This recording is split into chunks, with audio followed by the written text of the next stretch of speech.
Bom dia, galera. Nós vamos estar falando hoje mais um segundo vídeo da série Dilemas Cristãos e nós vamos estar falando sobre inconstância.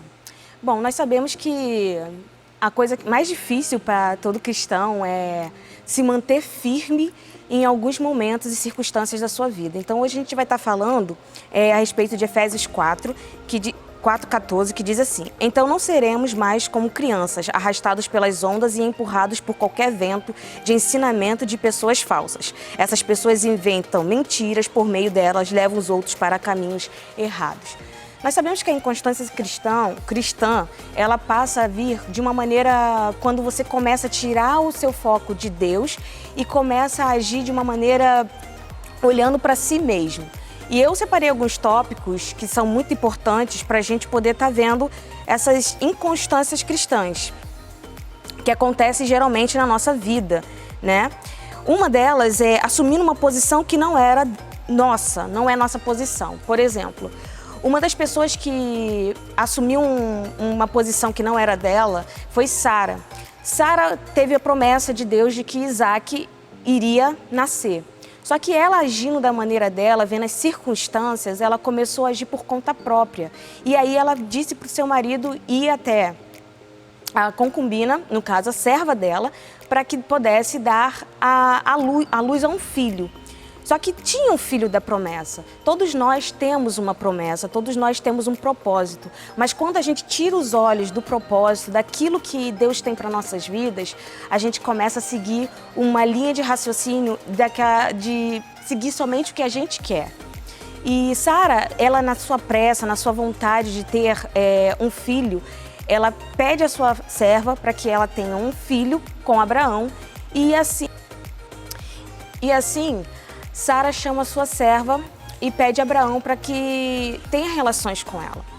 Muitas vezes na nossa vida, nós temos propósitos de Deus na nossa vida e a gente começa a querer, a gente olha para a circunstância, tira os olhos de Deus e começa a agir de uma maneira que não deveria. Quando isso acontece, quando nós começamos a olhar para nós mesmos, quando nós queremos algo, quando nós tiramos o nosso foco de Deus.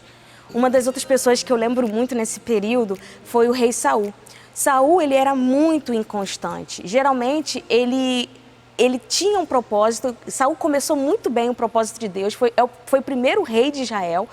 E quando ele estava indo muito bem com Deus, Saul se preocupou na guerra contra os filisteus com que o povo de Israel estava se dissipando, estava se afastando. E aí o que acontece? Ele tirou os olhos de Deus e começou a se preocupar com o que o povo estava fazendo. E a Bíblia fala que Samuel tinha pedido para Saul esperar 7 dias para que ele chegasse e pudesse dar um sacrifício em honra e louvor ao Senhor em prol do povo de Israel. Mas Saul foi lá, saiu da posição que ele tinha de rei e tentou ser como um sacerdote, sacrificando no lugar de Samuel. Então a gente vê um processo aí de inconstância. Deus tinha um propósito para Saul. Saul pega, sai da linha, sai daquela direção de Deus e começa a olhar para o povo. E a primeira inconstância dele ele sai da posição de rei, sai da posição que ele tem, que foi delegado a ele, para se tornar algo que ele não é. Assim somos nós.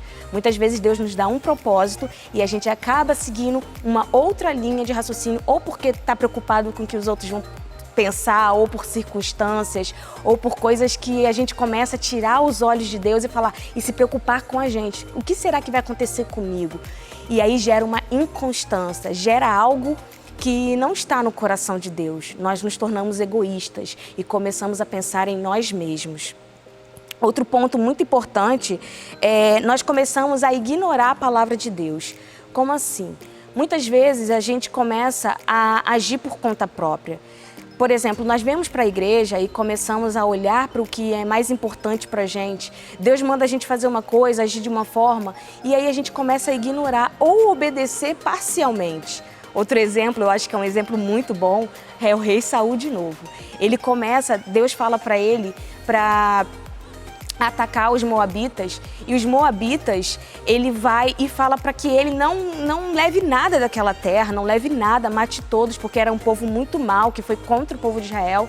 E Saul vai, mata e destrói aquilo que não é do interesse dele e traz o rei, né, dos moabitas e também o melhor gado, as melhores coisas. Quando a gente começa a olhar para a gente mesmo, gera uma grande inconstância de quê? De obedecer. Eu obedeço Deus em parte, nas outras partes não. E a gente começa a agir da nossa maneira. A gente começa a decidir o que é melhor. Será que eu quero seguir isso? Eu vou obedecer Deus nisso, eu vou obedecer Deus naquilo. E não, de fato não ficamos preocupados com o que Deus quer. Samuel foi até Esaú e falou: você cometeu um grande erro. Você cometeu um grande erro contra o Senhor. Você entristeceu o coração do Senhor. E nisso, por causa dessa falha de Saul, ele perde a família dele, né? A herança dele, que é a família, os filhos, né? Perdem o direito de ter o reinado.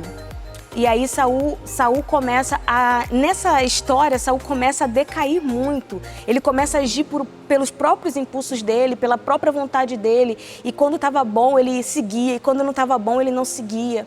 Nós temos que tomar muito cuidado. Porque quando nós começamos a mudar a nossa posição diante de Deus, a gente começa a olhar para o que eu quero. Porque a inconstância, ela vem. E ela vem devagarinho, sorrateiramente, ou seja, ela vai vindo com desânimo, uma hora a gente está lá em cima, outra hora a gente está lá embaixo, e assim a gente vai não tendo estabilidade, como a Bíblia fala, é como se estivéssemos construindo casas em areia, ou seja, a qualquer momento ela vai desmoronar.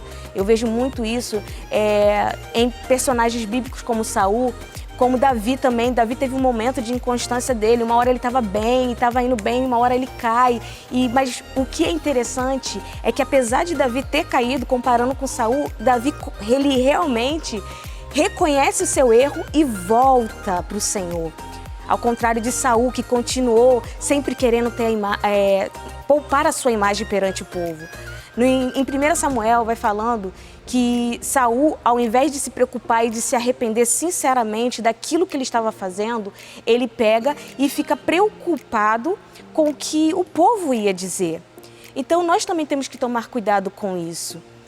Outra coisa, quando a gente está inconstante, a gente para de olhar para Deus e glorificar a Deus e começamos a olhar para nós mesmos e a levantar monumentos para nós. Ou seja, eu fiz, eu consegui, eu conquistei. E tudo isso vai se perdendo a estabilidade daquilo que Deus tem para nossas vidas, daquilo que Deus pode fazer na nossa vida. A inconstância cristã acontece muito, muito mesmo, porque hoje em dia muitas pessoas, elas perdem a noção da importância que Deus tem e começam a olhar para trabalhos, empregos. Se a gente tira a nossa visão de Deus, é claro que os momentos complexos da nossa vida vão acontecer. Um momento muito engraçado, e eu gosto muito dessa passagem, foi quando Pedro, ele estava sobre o barco, né, e viu Jesus andando sobre as águas, ele não reconheceu, a Bíblia fala que ele não reconheceu Jesus. Jesus se apresenta, se mostra como Jesus e ele fala: deixa eu ir ter contigo, Senhor. E ele vai. Mas naquele momento que ele estava focado em Jesus, estava andando naturalmente. Mas quando ele olhou para a circunstância, ele teve um momento de instabilidade e ele começou a afundar. E aí o Senhor pegou ele pela mão. Todos nós temos essa opção de voltar para Cristo, de estar com o Senhor. Temos que tomar muito cuidado, porque a inconstância também vem do orgulho. Ou seja, quando nós começamos a olhar para a gente e falar: eu posso fazer isso sozinho, e começamos a tirar os olhos de Deus e começamos a agir por conta própria, isso faz com que a gente afunde. A gente começa a olhar os defeitos de pessoas na igreja, a gente começa a questionar: eu poderia fazer melhor. Eu vi muito isso, eu gosto muito da história do rei Davi, que Davi ele chega e começa a buscar o Senhor e começa a se alegrar no Senhor e começa a se colocar diante do Senhor. Mas Saul, ele começa a ter inveja E a gente dá para fazer uma comparação de inconstância, que ora Saul estava feliz, ora Saul estava apoiando Davi, ora Saul queria matar Davi. Por quê? Porque seu coração já não estava mais em Deus, seu coração estava preocupado em ser visto pelas pessoas, seu coração estava preocupado em agir diante das pessoas. E Davi não, tanto que Mical, quando Davi vai adorar ao trazer a arca da aliança, Mical olha para ele e fala: nossa, você não tem vergonha disso que você está fazendo? E Davi fala: não, eu estou adorando o Senhor. Então a gente vê a entrega, a disponibilidade de Davi fazer aquilo que agrada o Senhor. Então a gente vê que Davi ele não se deixava, ele poderia ter altos e baixos, mas ele sempre se colocava diante de Deus, ele se arrependia, ele se posicionava. Olha, a inconstância é algo muito perigoso. Na vida, Jesus fala claramente, darei a minha paz vos dou, mas não como o mundo dá. O problema é que hoje nós, como cristãos, queremos muito a paz que o mundo dá, a paz circunstancial, ou seja, aquela paz que nos alegra. Uma hora nós estamos bem, outra hora nós estamos mal. Eu escutei uma história que eu quero compartilhar com vocês, que a nossa vida é como um batimento cardíaco, né? Aquelas ondinhas. Então, ela tem alto e tem baixo, tem alto e tem baixo, mas isso é a vida. Isso é a vida. Quando ela fica em linha reta, já não tem mais vida. Então, a palavra do Senhor fala pra gente também em Provérbios que a tristeza aformoseia o nosso rosto, aformoseia quem nós somos. Então, que a gente possa aprender sim nos momentos de aflição, confiar mais em Deus, não largar tudo, não pegar e falar: eu não quero mais saber disso, ou começar a se afastar, ou começar a falar mal do irmão, ou começar a falar: Deus me esqueceu, porque Deus não esquece. Mas todos nós vamos ter momentos difíceis. Jesus passou por esses momentos difíceis. Jesus sentiu dores, complicações. Imagina se Jesus tivesse desistido naquele momento de intensidade da cruz. Porque a Bíblia fala que Jesus foi abandonado por todos. Jesus foi traído, Jesus foi abandonado e Jesus ainda foi caluniado. Então imagina se toda vez que tivesse uma circunstância difícil para Jesus, o tempo todo sendo perseguido, se ele realmente desistisse de nós, eu e você hoje não estaríamos aqui felizes, agindo na presença do Senhor, às vezes passando sim por circunstâncias complexas, mas o Senhor, quando nós temos os olhos nele, ele nos sustenta. Então vamos tomar cuidado, porque quando há inconstância, há orgulho. Quando há orgulho, nós deixamos de enxergar aquele Deus poderoso que pode fazer infinitamente mais por nós.